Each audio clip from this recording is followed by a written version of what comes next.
Hello दोस्तों, आपका हमारे यूट्यूब चैनल चक दे इंडिया में स्वागत है।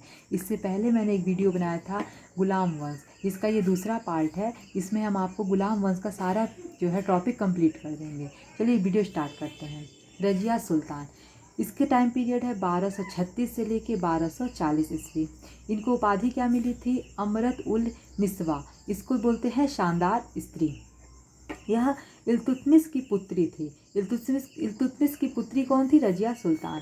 इल्तुतमिश ने रजिया को ग्वालियर विजय के बाद अपना उत्तराधिकारी घोषित कर दिया। जब ग्वालियर विजय इसने किया, उसके बाद से इसको उत्तराधिकारी घोषित कर देता है।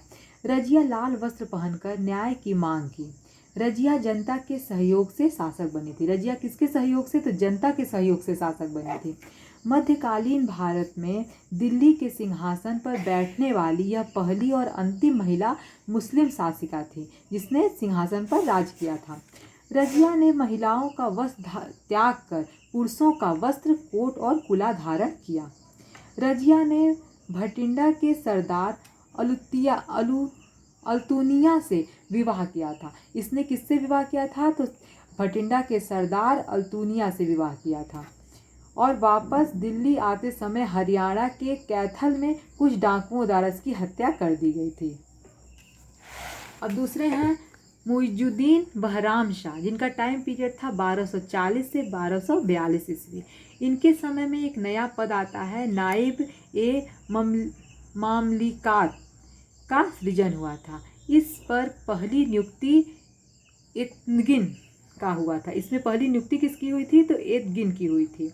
दूसरे हैं अलाउद्दीन मसूद शाह। इनका टाइम पीरियड था 1242 से 1246 ईस्वी।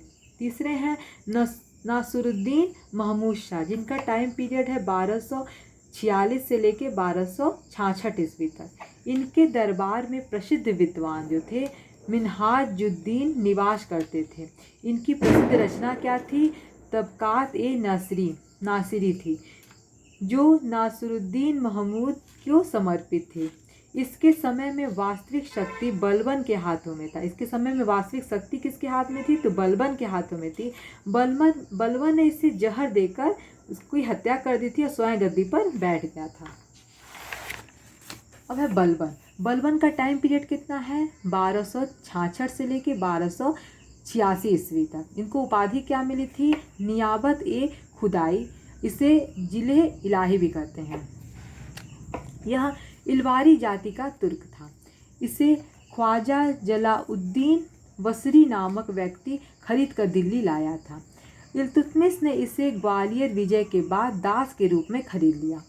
इल्तुतमिश ने इसकी योग्यता से प्रभावित होकर चालीसा का सदस्य नियुक्त कर दिया।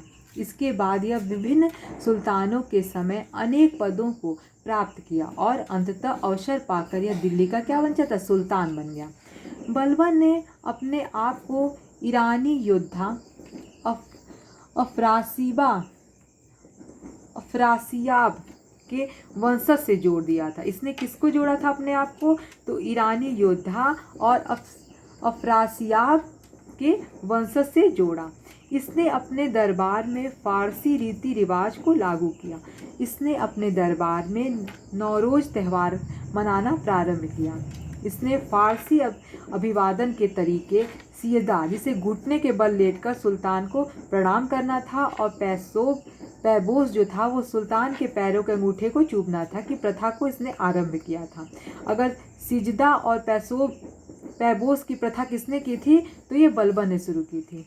इसके दरबार में हंसने, बोलने, आपस में बात करने पर प्रतिबंध लगा दिया। अर्थात यह दिल्ली का पहला सुल्तान था जिसने राजत्व संबंधी सिद्धांतों की स्थापना की।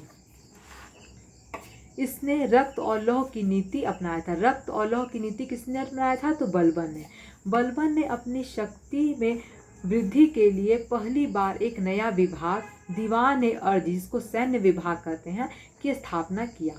बलबन दिल्ली का पहला सुल्तान था जिसने सीमावर्ती क्षेत्रों में किले बनवाना शुरू किया था। सीमावर्ती क्षेत्रों में इसने क्या किया था? किले बनवाना शुरू किया था।